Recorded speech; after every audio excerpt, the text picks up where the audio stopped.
Selamat datang kembali, kita ketemu lagi nih untuk pembahasan mendalam soal satu topik yang, selalu bikin penasaran. Masa depan kita ini sebagai spesies manusia, mau kemana sih arahnya? Anda pernah nggak sih kepikiran kayak produser TV yang diceritain di sumber kita ini? Nanya-nanya gitu, kapan ya manusia bisa terbang hasil evolusi? Atau punya kekuatan super lain? Hahaha, iya. Pertanyaan yang sering muncul ya, biasanya dari film atau komik. Nah, iya kan? Tapi bab 8 dari materi yang kita pegang ini coba jawab pertanyaan-pertanyaan gitu dari kacamata sains, khususnya genetika. Jadi misi kita sekarang nih, kita mau coba kupas tuntas gimana sih sains modern, lihat evolusi manusia zaman sekarang, terus potensinya ke depan gimana. Sekalian misain mana fakta, mana fiksi populer gitulah. Oke, siap ya kita bedah bab ini. Siap. Yang menarik banget ya dari bab 8 ini, itu bagaimana kemajuan pesat banget loh dalam analisis data genomik skala besar. Data DNA kita ini. Itu benar-benar ngubah cara kita paham soal spesies kita sendiri berubah. Oh iya, gimana tuh maksudnya mengubah pemahaman? Ya, jadi ini bukan lagi sekedar teori yang abstrak gitu di awang-awang, tapi sesuatu yang jejaknya bisa kita lihat langsung di kode genetik kita. Bahkan perubahannya itu kelihatan dalam rentang waktu sejarah manusia yang relatif baru loh. DNA kita ini ibaratnya kayak buku catatan sejarah leluhur kita, tapi sekaligus juga kayak jendela kecil lah buat ngintip sedikit potensi masa depan kita. Genetika modern ngasih kita alat yang kuat banget buat mulai jawab pertanyaan dasar. Kita ini masih berevolusi nggak sih? Kalau iya, gimana caranya? Nah, itu dia pertanyaan besarnya ya. Apakah kita, manusia modern yang hidupnya udah canggih gini, dengan segala teknologi, apa beneran masih ngalamin evolusi? Atau jangan-jangan udah berhenti aja gitu prosesnya buat kita? Jawaban singkatnya nih. Dan ini tegas berdasarkan data genetik yang ada ya. Iya, manusia masih berevolusi. Evolusi dalam arti biologisnya ya, di level DNA, itu kan intinya perubahan frekuensi alel. Alel itu, bayangin aja kayak varian atau versi beda dari suatu gen dalam populasi. Oke, varian gen. Nah, perubahan frekuensi varian gen ini itu terus terjadi dari generasi ke generasi. Setiap ada keturunan baru lahir, mereka kan warisin kombinasi DNA unik dari orang tuanya. Tapi nggak cuma itu, mereka juga bawa serta mutasi-mutasi baru. Perubahan-perubahan kecil di kode genetik yang munculnya ya acak aja. Jadi ada bukti nyata gitu ya perubahan genetik ini di populasi manusia sekarang. Bukan cuma teori. Betul, ada banget buktinya. Studi yang dikutip di bab 8 ini, contohnya dari Josh A. Key tahun 2013, itu keren banget. Mereka bandingin genom lengkap dari 6.500 orang. Hasilnya, Gimana hasilnya? mereka nemuin sekitar 1,15 juta varian SNP baru. SNP itu, gampangnya, kayak perubahan satu huruf aja di teks panjang DNA kita. Nah, varian baru ini tersebar di sekitar 15.000 gen. Dan bagian yang paling bikin kaget nih, Apa tuh? diperkirakan sekitar 3/4 dari varian-varian baru ini munculnya itu dalam waktu yang relatif singkat banget loh secara evolusi. Cuma dalam 5.000 tahun terakhir. Wow, 5.000 tahun itu kan kalau skala evolusi bumi baru kemarin sore ya. Persis. Itu bukti kuantitatif yang kuat banget kalau genom manusia itu dinamis. Nggak diem aja, nggak statis. Dia terus berubah. Oke, paham. Jadi genom kita memang berubah terus. Tapi, nah ini, perubahannya ini nggak kayak yang di film-film fiksi ilmiah itu kan ya? Balik lagi ke ide produser TV tadi, soal terbang itu.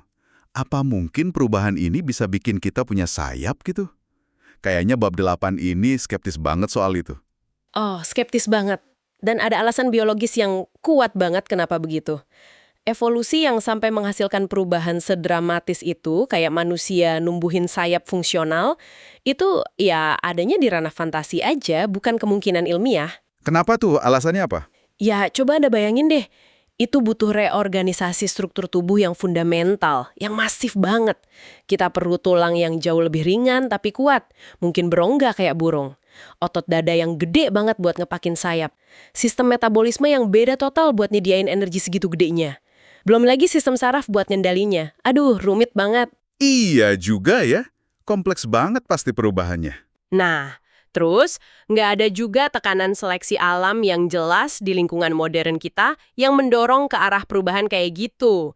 Dan yang paling penting nih, Nggak ada tuh gen untuk sayap tunggal yang bisa tiba-tiba muncul atau aktif gitu aja. Oh, jadi nggak sesimpel itu ya? Enggak. Sayap pada burung dan kelelawar itu kan hasil modifikasi pelan-pelan dari struktur tungkai depan yang udah ada jutaan tahun. Lewat proses evolusi konvergen namanya. Jadi dua jalur evolusi beda nemuin solusi mirip buat terbang. Itu bukan nambah anggota tubuh baru secara tiba-tiba. Oke, jelas sekarang. Jadi kesimpulannya dari bagian ini, ya, evolusi di tingkat mikro, perubahan kecil frekuensi gen, itu nyata dan terus terjadi di manusia. Tapi ya, jangan ngarep kita bakal bangun tidur, punya kekuatan super kayak X-Men dalam waktu dekat lah ya. Perubahannya jauh lebih halus, lebih kompleks. Persis banget.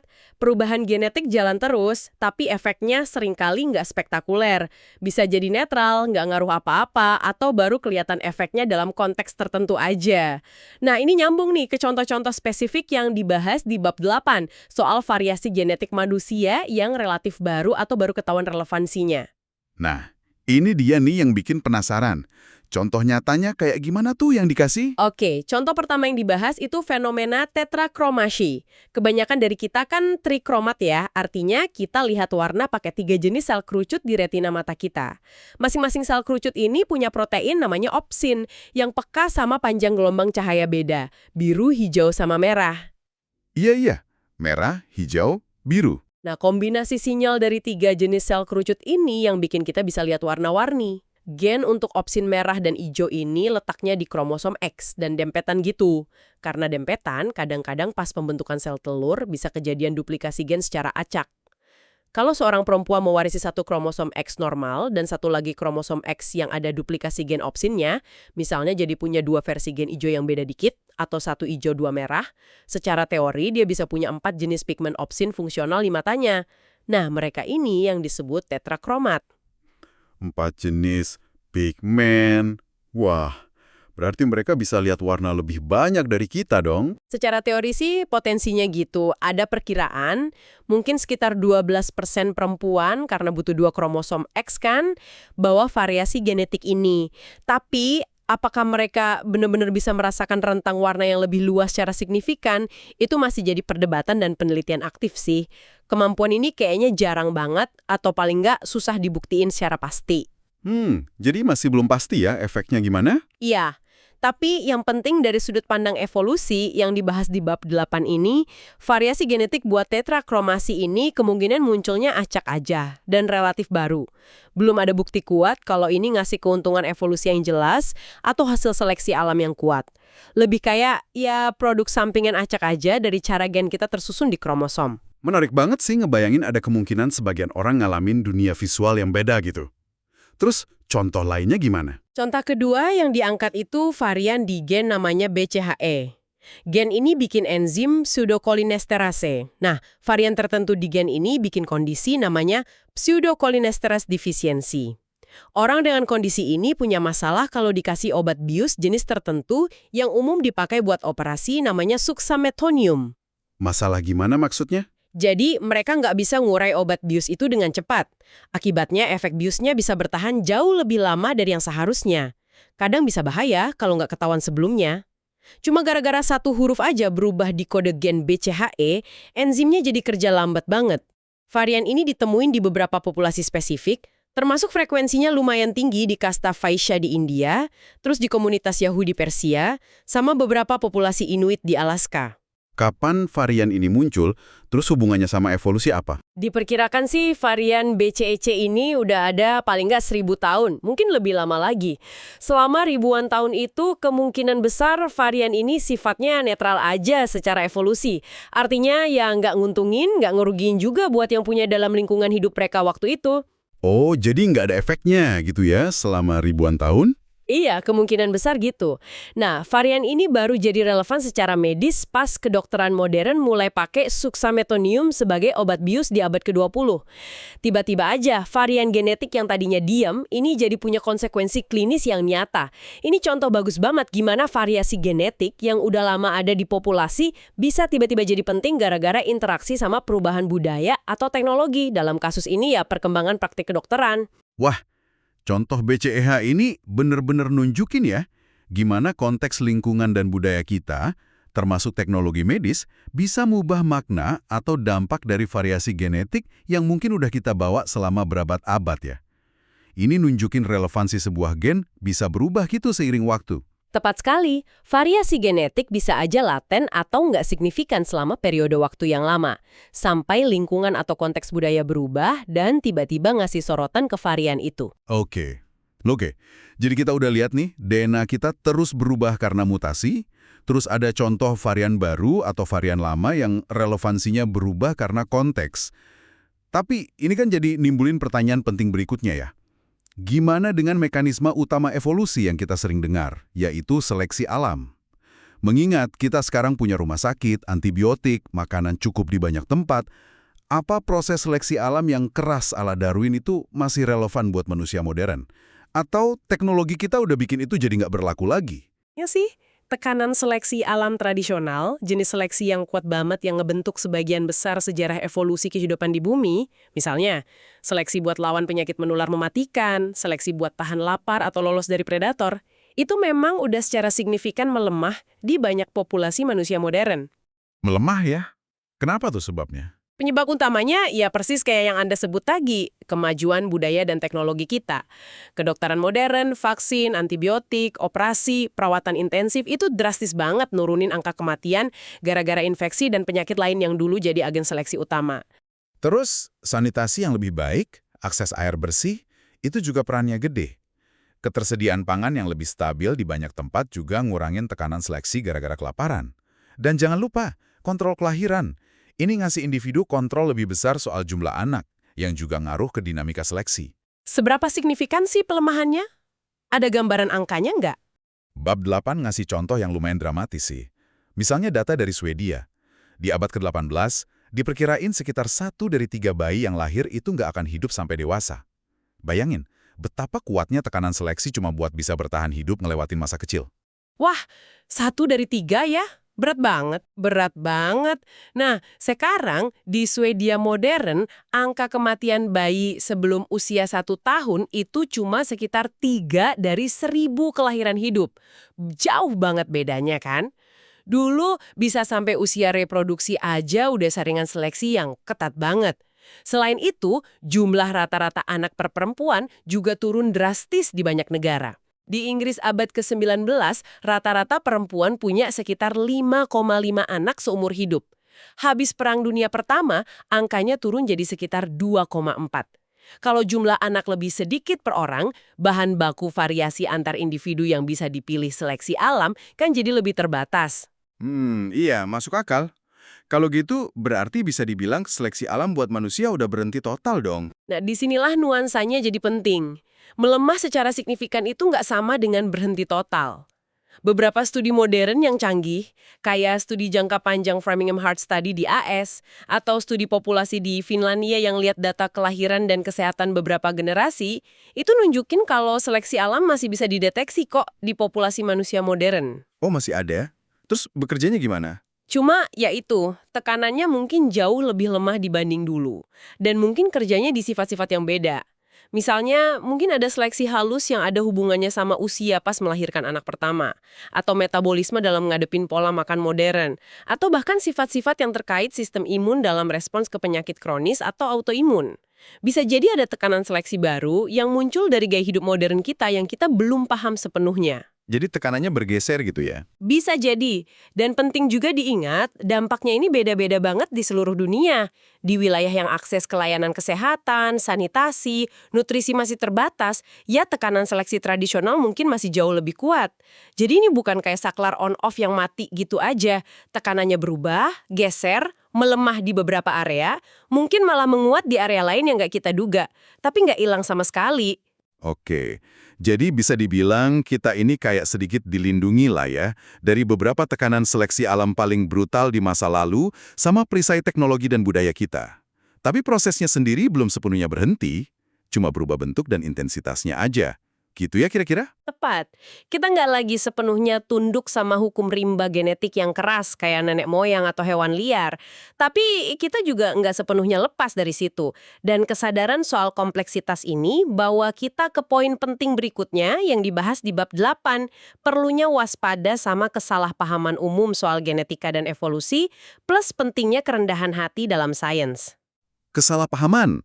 Kesalahpahaman kayak gimana tuh yang perlu kita waspadai? Ini penting nih, biar kita nggak salah interpretasi informasi genetik. Salah satu area yang sering banget disalahpahami dan kadang dieksploitasi itu epigenetika.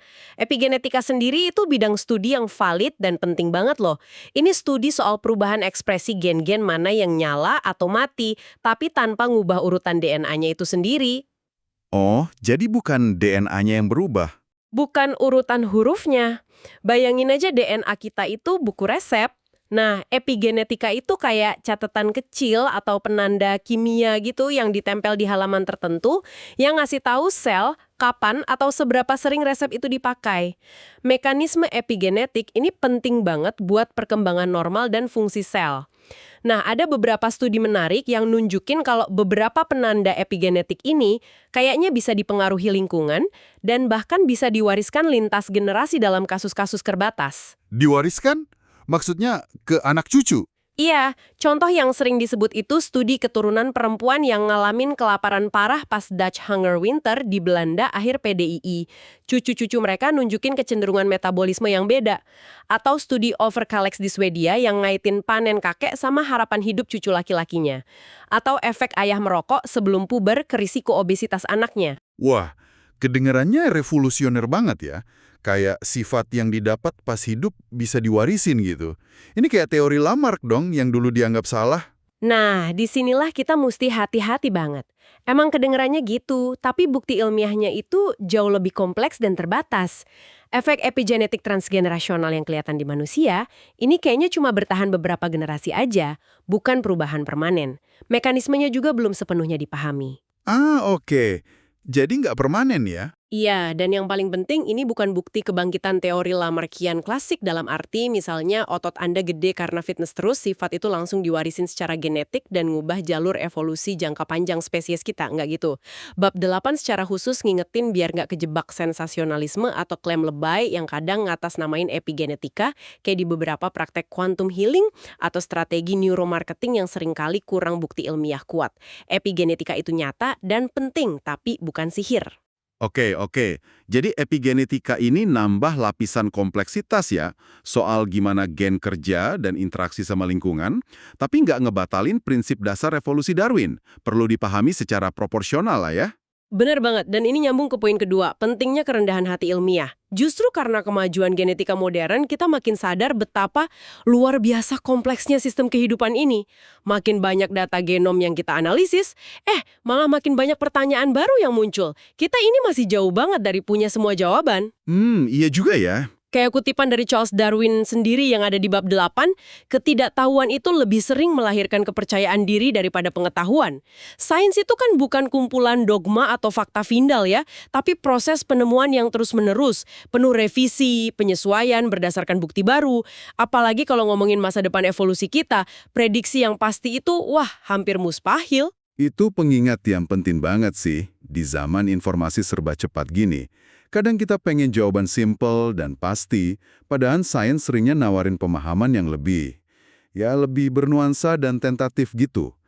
Terus, gimana dengan gagasan kalau gen kita itu takdir kita?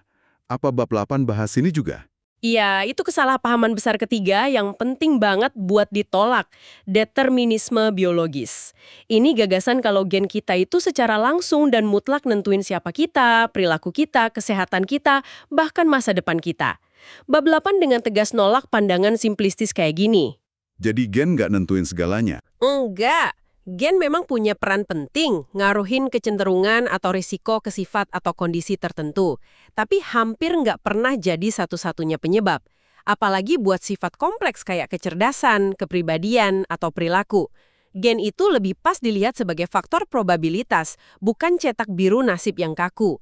Bab 8 nyinggung soal gimana usaha nyari gen jahat tunggal atau penjelasan genetik simpel buat tindakan mengerikan. Kayak kasus penembakan massal Adam Lanza yang genomnya sempat dianalisis itu, ya usaha itu sia-sia dan nyederhanain masalah sosial dan psikologis yang kompleks banget. Perilaku dan nasib manusia itu hasil interaksi rumit antara banyak faktor genetik, lingkungan dari kandungan sampai dewasa, pengalaman hidup, pendidikan, budaya, dan tentu aja pilihan individu. Krusial banget. Melegakan sekaligus ngasih tanggung jawab ya kalau kita nggak sepenuhnya diprogram sama gen kita. Masih ada ruang buat pengaruh lingkungan, belajar, dan pilihan kita sendiri. Oke deh, kayaknya udah banyak banget yang kita kupas. Mari kita coba rangkum intisari dari pembahasan kita soal bab 8 ini ya. Pertama, dan ini mungkin yang paling dasar, manusia sebagai spesies itu masih terus berevolusi di tingkat DNA. Mutasi baru muncul terus, frekuensi varian gen di populasi global juga geser terus. Betul. Kedua, tekanan seleksi alam tradisional yang keras, kayak kematian dini gara-gara penyakit atau kelaparan, itu udah jauh berkurang kekuatannya di banyak populasi manusia modern. Ini terutama karena kemajuan budaya, sanitasi, dan teknologi medis kita. Iya, pelemahannya signifikan. Tapi, ini nggak berarti seleksi berhenti total ya. Tekanannya mungkin melemah, geser, bahkan mungkin ada tekanan baru yang kita belum sadar. Ketiga, penting diingat kalau evolusi itu bukan proses lurus yang punya tujuan akhir kayak kesempurnaan atau bikin kita punya kekuatan super ala komik. Perubahannya terjadi, tapi arahnya nggak bisa diprediksi gitu aja. Kompleks dan nggak terarah ke tujuan tertentu. Keempat, kita perlu hati-hati banget sama kesalahpahaman umum, terutama soal potensi epigenetika yang suka dilebih-lebihin, sama gagasan determinisme biologis yang nyederhanain peran gen. Jadi, kesimpulannya nih, genom kita itu dinamis, berubah terus. Tapi cara perubahan itu disaring atau dipilih sama lingkungan sekarang, itu jauh lebih dipengaruhi sama cara hidup, budaya, dan teknologi yang kita ciptain sendiri. Gimana? Pas ya rangkumannya? Pas banget rangkumannya. Sangat baik. Dan mungkin sebagai penutup nih, ada satu pemikiran yang bisa Anda bawa pulang dari pembahasan bab 8 ini. Kita semua, Anda, saya, setiap manusia yang hidup hari ini, secara genomik itu, ya kita ini makhluk transisi. DNA yang Anda bawa itu jembatan hidup yang nyambungin sejarah panjang leluhur Anda sama masa depan potensial keturunan Anda. Di buku besar sejarah kehidupan di bumi ini, kita ini bab yang lagi ditulis, bukan bab terakhir. Wah, dalam juga ya maknanya. Iya, mungkin pertanyaan yang lebih menarik buat direnungin ke depan itu bukan sekedar apa kita masih berevolusi, tapi lebih ke tekanan-tekanan halus apa aja sih yang ada di kehidupan modern kita sekarang ini. Mungkin tekanan sosial, lingkungan, teknologi, gaya hidup, yang bahkan nggak kita sadari, yang pelan-pelan tapi pasti lagi ngebentuk arah genom manusia di masa depan. Memahami masa depan evolusi kita, seperti yang ditekankan di bab 8, itu nuntut kita buat terus nanya, terus belajar dari data baru, dan nerima dengan rendah hati kalau jawaban final mungkin nggak akan pernah ada. Dan mungkin ya itulah inti sejati dari penjelajahan ilmiah itu sendiri. Pertanyaan yang dalam banget dan bikin mikir ya. Terima kasih banyak sudah nemenin kita semua dalam pembahasan mendalam bab 8 ini. Semoga ini ngasih Anda wawasan dan perspektif baru ya soal tempat kita dalam cerita panjang evolusi kehidupan.